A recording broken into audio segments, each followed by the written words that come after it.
This is The Meaningful Way. I'm your host, Luke Iorio.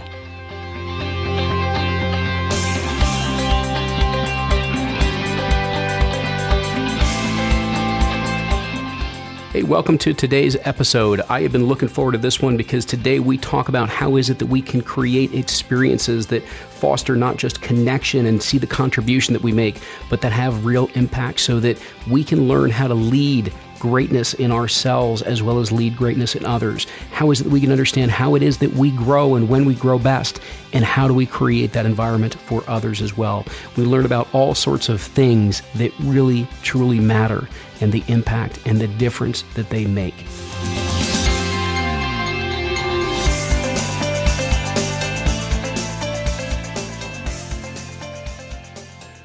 And today we are fortunate to be joined by Jeff McManus. And one of the things that you can say about Jeff is that he grows things, quite literally. As a director of landscape services at the University of Mississippi, he grows plants. But it doesn't stop there because the focus, so much of what he does is growing people and growing ideas. Jeff is a problem solver, understanding that doing more with less is a 21st century mandate. How often do we hear about that on this show? He is the author of the book, Growing Weeders into Leaders. We're going to have fun touching in on several of those concepts throughout today's interview. And just as quick background, after coming to the university in 2000, Jeff took on the challenge of managing a multimillion-dollar landscaping beautification implementation project. He was faced with the demand for excellence and high productivity and a stagnant budget. So Jeff knew that growing the people was going to be critical to growing the plants. And it was through that experience that Jeff developed his approach to managing and leading resources and developing personnel, his GROW theory. It's a management and professional development approach based in the belief that all humans either strive for or have within them the elements of greatness, resiliency, opportunity, and wisdom. They just need a fertile environment to grow. And so with that, Jeff, I want to welcome you to The Meaningful Way. Luke, thanks for having me. I got excited with you just reading my bio. I want to go out and grow something, man. I'm ready to go. I like it. We're gonna grow some ideas, I think, in this interview.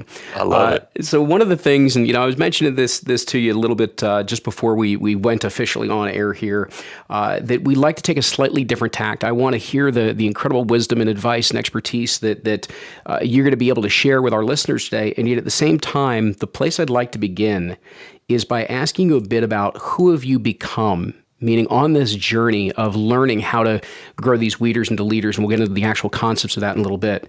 But who is it that you've become on this leadership journey that you've been on now? Well, I've become a better leader, and I've had to have more self-awareness of my limitations, the things I do well, the things that I need to work on. So it's helped me because I realize that as the leader of the organization, anything I do or don't do affects the entire organization.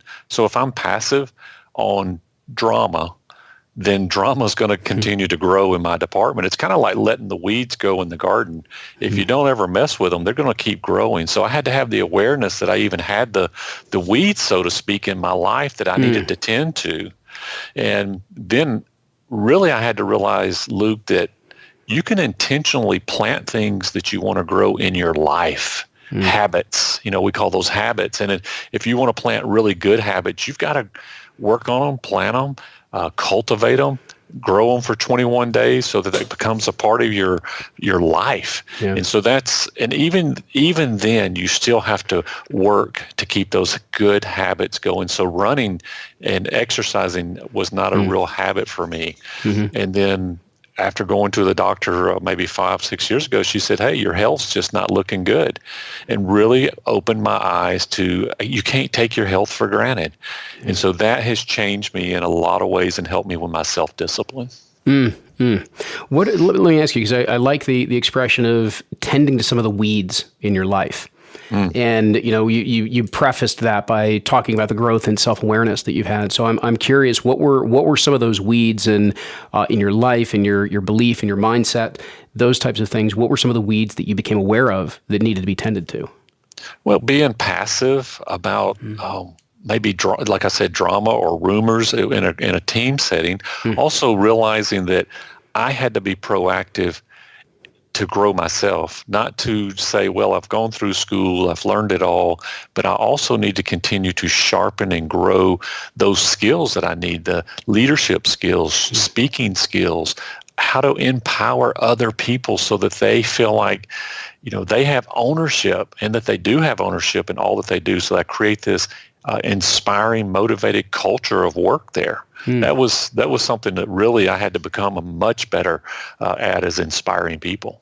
It's interesting. How did you make some of those shifts? Because I know there's a lot of individuals that are out there. They want to make that shift. They want to have, even as you described, become a runner and tend to their health. They want to have those habits. They intend to do so.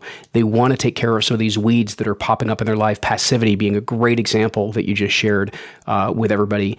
And yet wanting to do it and actually doing it are two different things. And I'm curious, what did you tap into? What did you find? What was it that aided you in being able to make that shift and stick to it? I think one of the biggest game changers for me was joining a mastermind, a group of like-minded people who were driven, but also had challenges of we wanted to do things, but we weren't accomplishing them. We wanted to write books. We wanted to go speak. We wanted to help others, but yet we find ourselves at the end of the day not even getting any of those goals accomplished. And so in the mastermind, we encouraged each other. We held each other accountable, and there became this energy, this excitement, but then we started moving the needle. I mean, it's like when the group said, we're going to meet at 5:00 in the morning on Zoom. Are you kidding me? Okay. That's 6:00 Eastern time, but it was 5:00 Central time where I am. And I'm like, wow, that's early. And I get up early anyway, but I mean, that's really early. And so, but that helped ignite me because I knew those people were going to be on Zoom waiting for me. They were going to be there, and I didn't want to let them down. So that pressure really helped. And then when I told them I was writing a book, I'm going to get the book finished, and I thought I'd get it done in a year. Well, it took me 2 years, but they would constantly check in with me. How's the book going? And I got so embarrassed and tired of going, well, I'm still working on it. I'm still working on it. And finally, one guy goes, hey, why don't you buy me a lifetime supply of razors? This was my friend, Kent Julian, who's bald-headed. He says, you buy me a lifetime supply of razors if you don't finish that book in 30 days. And I thought about that, and I took him on. And you know what? I finished that book within 30 days because I did not want to buy Kent Julian all those razors. So that peer pressure really helped. I really, number one, I absolutely love that example. But I really appreciate you bringing up the concept of masterminds, because that's something that I have also found is in the background for so many people. And whether they're formal or informal, that idea of surrounding yourself with people that will hold you accountable to the vision of greatness that you're trying to create for yourself is really, truly a powerful experience and something that can help us maintain that accountability, challenge ourselves to get to that next level, and really bring out even some of our courage to get things done that we've been otherwise holding off on. So great examples. Courage. You just said courage there at the end, and that's huge because in our minds, we build such barriers that we have to break through. And in our minds, they're huge, but for other people, they look at those and they're like, man, step over that thing. And it's such an encouragement, especially if you have somebody who's already stepped over one before. And man, it is. The masterminds, you don't think it's a powerful tool, but it really is. Well, I love also then, so that idea of the blocks in our mind, the stories we tell ourselves. You just gave that wonderful example of you had this story of what it was going to take to finish the book. And all you needed was a little motivation of lifetime supply of razors. And all of a sudden, magically, it was done in 30 days. Isn't that crazy? Crazy how much the story will dissipate when we really, truly are able to step into that space and step past the stories, step past the block. What were some of what were one or two of those experiences early on? Because I know you shared a few things in the book of some very early experiences that just kind of opened your eyes to what it really meant to be a leader. And I was hoping you could share a few of those. Yeah, I had graduated at Auburn with a degree in horticulture, so I was pretty familiar with plants, and I'd kind of grown up doing plants, and my dad had us doing all this outdoor work. So I was real comfortable in that arena. that didn't mess with me, but leading people was a whole new challenge, especially people who were older than me, who had been on the job a lot longer than I had, and I was new to that, so I was learning. I had a situation one time where I had a gentleman, Rick, who worked for us, had been with the company for many years, was respected, was a frontline supervisor. The company that we were servicing really liked Rick. They trusted him. He just had a lot of character about him. He was a man of value. And one day I walked up to him and his crew, and I was just doing a walk around on the property. We did landscaping outside and maintenance, and they had just finished planting this beautiful flower bed. We were right next to Disney, and so we had these huge, beautiful beds. And he goes, "Jeff, what do you think of our flower bed?" And I said, "Rick, it looks great." And then I just proceeded to nitpick his bed with all these little trivial things. And in my mind, I was going, "Hey, I don't want them to get the big head." Okay. And I was just crushing those guys. And Rick stood up and he looked at me in the eyes. He dropped his tools in his hands and he said 2 words. He said, "I quit." And he turned around and walked away. And here's this guy that everybody trusts, respects. Yeah. And something had happened and broken. And when Rick and I talked a few days later, he said, "Jeff, this is not the first time you've done this to us." He goes, "Your words matter. Yeah. You're the boss. You're my boss." And he goes, I want to know I'm doing a good job for you. I bust my butt for you. I'm doing all this for you. And the only thing you do is you really just criticize us as a group, and it really has an effect on us." And I learned at that point that my words matter. I mean, whether I want them to, or if I'm saying flippantly, or however, the words I say can either bring life or they can bring destruction. Yeah. And that was a big lesson for me right away, right out of school. That is a very big lesson, and I love being able to use that kind of punchline of words matter, because you're spot on there. They can expand so much in the way of opportunity and possibility and greatness and what people strive for, and at the same time, it can shut it down and destroy that same engagement and that same energy just with an off-the-cuff comment that just slips out of your mouth at any given time. I guess maybe if we could use that as an example, because if you could talk a little bit about who is a leader, and what is leadership to you, because I know in the background and what I've seen, so, obviously in reading the book, that Rick actually was a leader to you at that moment. And so I was wondering if you could share that perspective of who is a leader and what is leadership to you. Well, I learned years later that I needed to empower people, that everybody's a leader. Everybody on the entire team is a leader because they lead at least one person, and that's themselves. But if I don't empower them and I don't learn from them myself, then I'm selling them short, and I don't allow them to have that empowerment. See, most people don't see themselves as leaders because they don't have a title.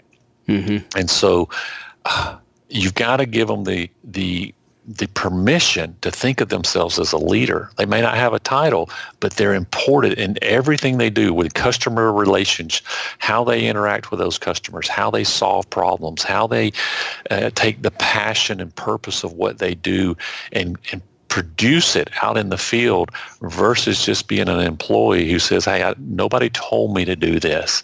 And so I had to learn how to let them become leaders and empower them in that.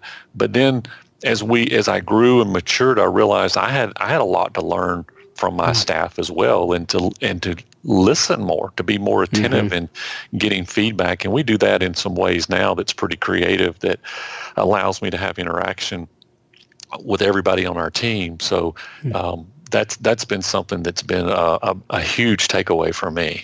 That's interesting, because I love that point of, as a leader who both has the relational leadership as well as the title, the positional leadership that you have, that there's that element of listenership and being able to be led at times by others, because that's ultimately what empowers them. And it also just simply, it makes you a better leader and also makes you more influential and dynamic.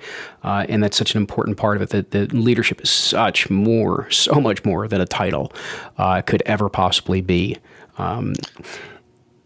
Sorry, You're exactly right. I mean, yeah, go ahead. one of the things we've done is in our department meetings is I used to lead those all the time. I was the department guy. I was the head leader.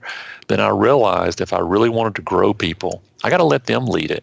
And now I'm just a small part of that meeting, and just a real like a 3-minute section of a 30-minute meeting. And they're leading the meetings, they're talking, and it's their meetings. Yeah. So, and I'm even finding out in the meetings that they'll have a topic that I learn from. So I'm asking questions just like everyone else, being curious, being that type of person, engaged. And so I think that helps create that culture of growth amongst everybody. Let me ask you, because this is, if we spin this around a little bit, part of what you've described, which I love the metaphors and the analogies that you use because of the world of horticulture and plants that you come from, of how we nurture and how we grow and what is the environment that we provide for those that we lead. Let me flip it around this way. If you don't have the title, if you don't have the position, as it were, to call the shots, to have the authority to do certain things, how is it that you can lead yourself and lead and create that environment around you, even if you don't have the positional authority? Oh, that's a great question. I mean, that's a question that we talk about often is you lead. There's a couple of ways you do that. One is you lead by example. Your street credibility comes by how you perform. Your attitude is huge and how you perform that. So if you're folding your arms and you're shaking your head, that's not my job, I don't want to do this, then you don't bring street credibility to yourself. The guys and girls who figure that attitude is a big part of it, they go on and do have influence around others. They're building influence because people trust them and want to work with them and enjoy being around them. So attitude and how you lead by example are two key areas, and what we tell people to empower yourself and to build influence on the team. What are some of those qualities, meaning within the attitude itself? What are some of the qualities of that attitude that you try to cultivate and look to within your own team? Well, we're looking for the attitudes of, I love what I do. I want to be here, and this is what I want to do. It's more than a paycheck. Yes, we all need to get paid. We all want a retirement plan. All that's normal. But we also want the passion and the purpose of why you're here. Do you see this as a bigger calling and what you do? How you can not only create beautiful plants, but in that process, we're recruiting kids who are going to go on and cure cancer. So in a small way, you're helping cure cancer. Do you see that big picture? Do you want to be a part of that? One of the things I always try to do in an interview, I'm usually the second or third process in the interview. They go through different committees and steps. But one of the things I always try to do is talk people out of the job and tell them how bad it is. It's hot in Mississippi. Right. It's nasty. It's humid. It rains. There's mosquitoes. There's bugs. There's ticks. And then on top of all that, in the middle of August, you might have to go clean up a dead squirrel on the road. Doesn't that sound fun? And then, just try to, and you see real quick, I mean, people realize, oh, this is not for me, or some who go, man, let's go do it. I love this. I'm here to do it. And you wouldn't think people would say that, but it's true. Some people really enjoy that. And when you tie it to significance of how important their role is, it adds gasoline to the fire, or fertilizer to their growth, and they just really start growing in their position. They take that ownership, and they know why they're here, and they understand the bigger purpose of what we're supposed to do here. So I want to get into that significance, that meaningfulness, that purpose in just a moment, but you used an interesting turn of phrase that was in there around a bigger calling, and I wanted to get into that just for a moment, because how did this become a bigger calling for you? Because it's obvious that the plants are important, but this became so much more to you, and it just flows from who you are and who you have become. And that seems to come from this idea of it being a bigger calling. And I'm curious, how did you find that? How did you develop that for yourself? Luke, there's two things that made it a bigger calling for me. One is very, very personal, and it's my faith, and that is that we're here for more than just to take up space. There's a bigger calling in our life, and then second is the gentleman who helped bring me to Ole Miss and helped recruit me was Dr. Robert Kayat, who was our chancellor at the time. And he truly believed and still believes in what the University of Mississippi is supposed to do, how they're supposed to do it with excellence, and to go out and help create some of the best educated kids in America. And so his vision of becoming one of America's great institutions was something that I bought into, and he painted the picture of to me that I bought into of let's do something together. He never said follow me. He said let's do it together. And it's we, it's not me. You don't work for me. It's us working together. And so those two things had a huge influence in my life. Excellent. So as part of that, and you express this, and I'm going to use some of the terms that you've got within the book itself. And again, everybody, that book was called Growing Weeders into Leaders, Weeders, Weeders. One of the topics that you talk about is how we shift from the menial to the meaningful. And I get the example of even just the way in which you were recruited by the chancellor of this vision that he was creating. He was connecting you to something bigger. And I was wondering if you could talk about what does that mean? How do we go from the menial to the meaningful, and what does that entail? Well, menial is when you come to a workplace and you don't really know why you're there. You're there to get a paycheck and to put food on the table, but other than that, you're just surviving. You're just trying to keep from being fired. You're doing just enough to get by with, and so the task doesn't seem all that important. They just hired you. You're a warm body. You're a cog on the wheel. But meaningful is when you realize that those students, and we hire students all the time, that student that you're working with may go on and become the next Steve Jobs or whoever he may be. And he may come back and look at you and say, it was you when I worked with you that summer in landscaping that kept me in school, or that you encouraged me, that you had a big influence in my life. I mean, we've had guys change their majors into horticulture because of working with our staff and growing that passion and loving what they did with their hands. And so our team had a huge influence on that. That turns it into meaningful.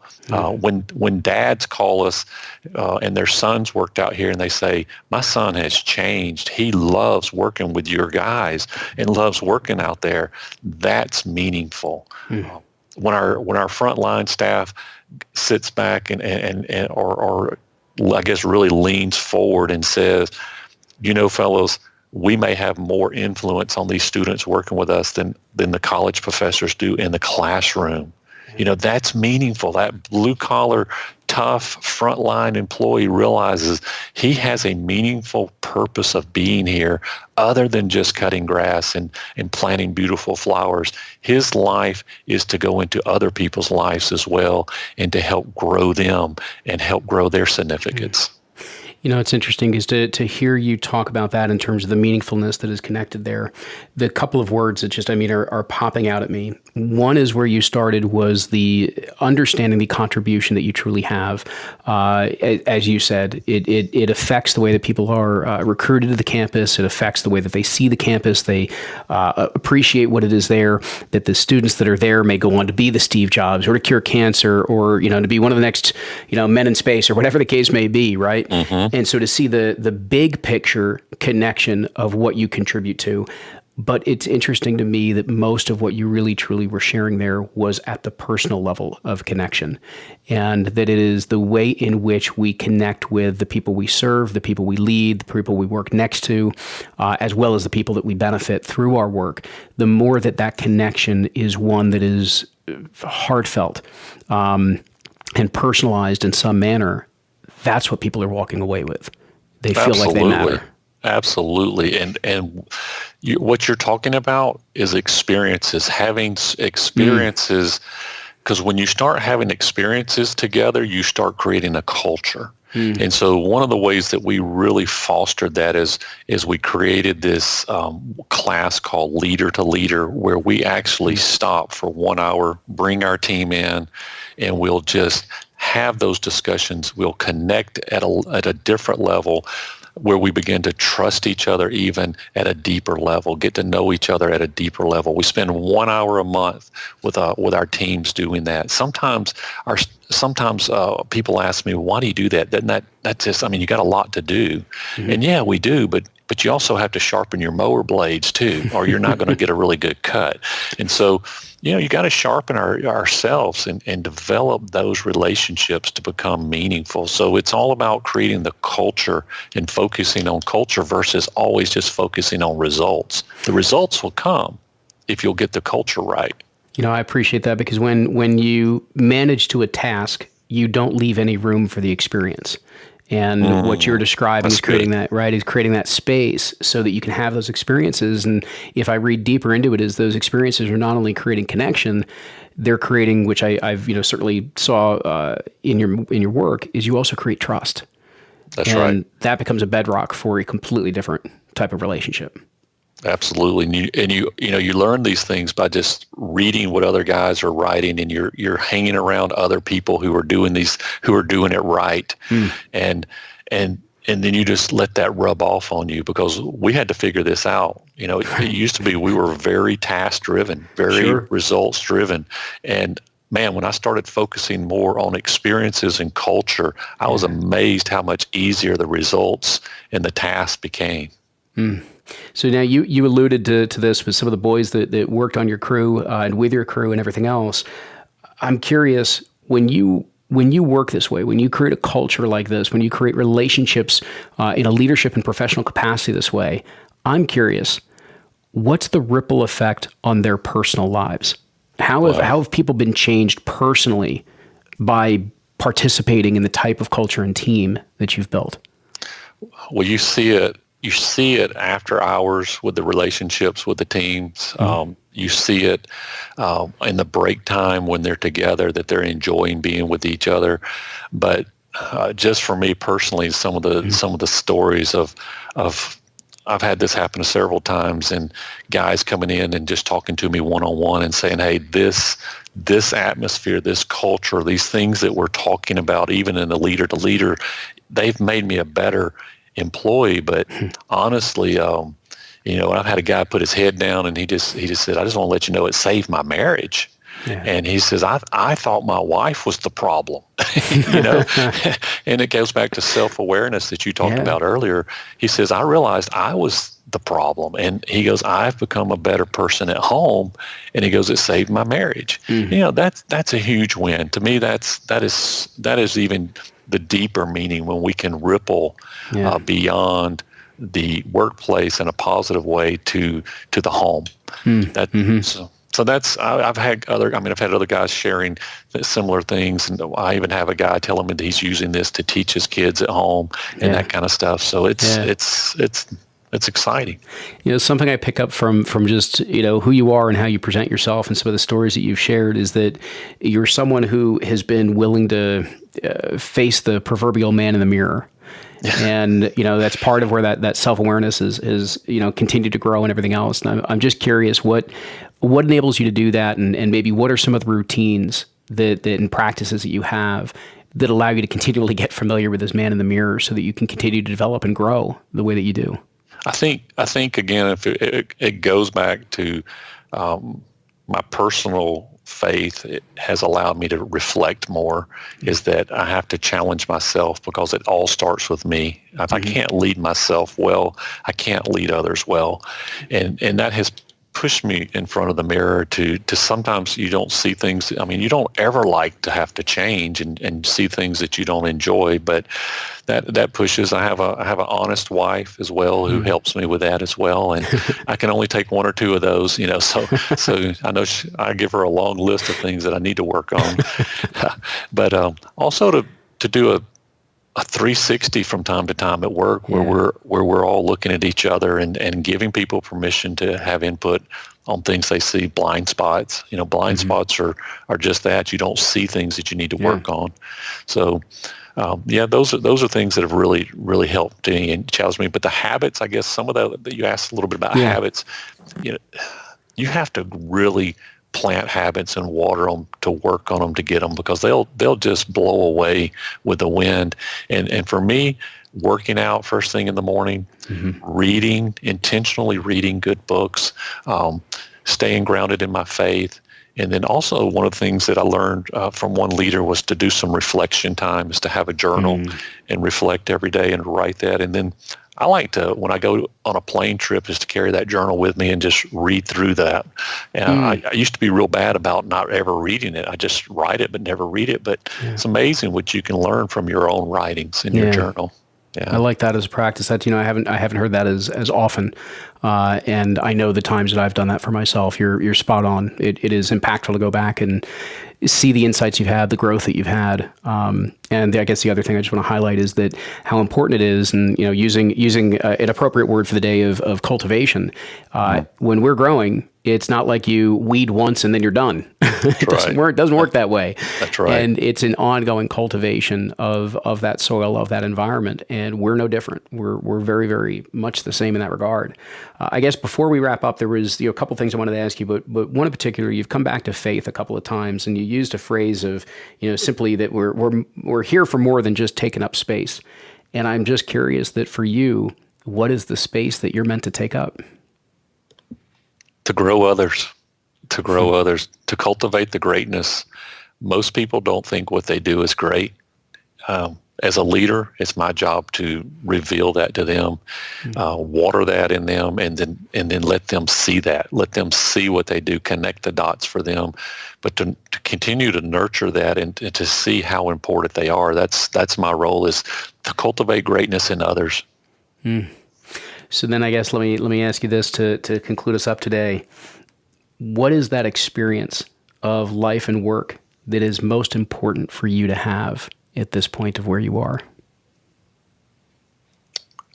If I understand the question right, is what's most important? Sure.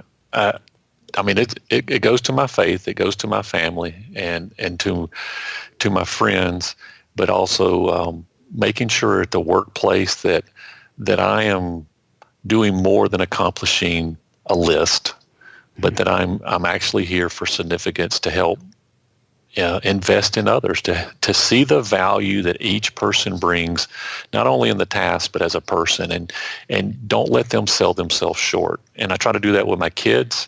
I try to do that in my church as much, and things like that, is where let's don't just say that that's good enough. Let's see what we can do to make this the best that we can, and how can we help others around us. Now, it doesn't always turn out that way, but that's the intent, is to try to push ourselves from being just satisfied to being, hey, how can we make this better? Jeff, I want to thank you for coming on The Meaningful Way, for sharing all your experience, your stories, your wisdom with us. It's been much appreciated. Luke, thanks for having me. I've really enjoyed being with you. Thank you. And for everybody, I want to encourage you guys again to check out Growing Weeders into Leaders. It's Jeff's book. It's available out there now. And also in the show notes, you'll see different information as to how to find more about Jeff McManus. And until next time, I thank you so much for joining us, and continue to enjoy the journey.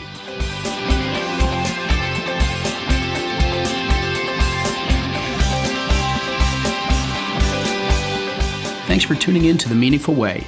If you enjoyed this episode, do me a favor and please subscribe and follow along with all these great guests, their stories, and interviews. Also, it helps us a lot if you not only share some of your favorite episodes online, but also provide us feedback. Go into iTunes, Stitcher, or whatever your favorite podcast app happens to be, and rate the show. Provide us some feedback and let us know how it is that we're doing. If you want to learn more about what we're up to, whether it be with the IPEC Coach Training School, the Live, Lead, Play Network, or even just what's evolving with The Meaningful Way, go on and head on over to lukeiorio.com.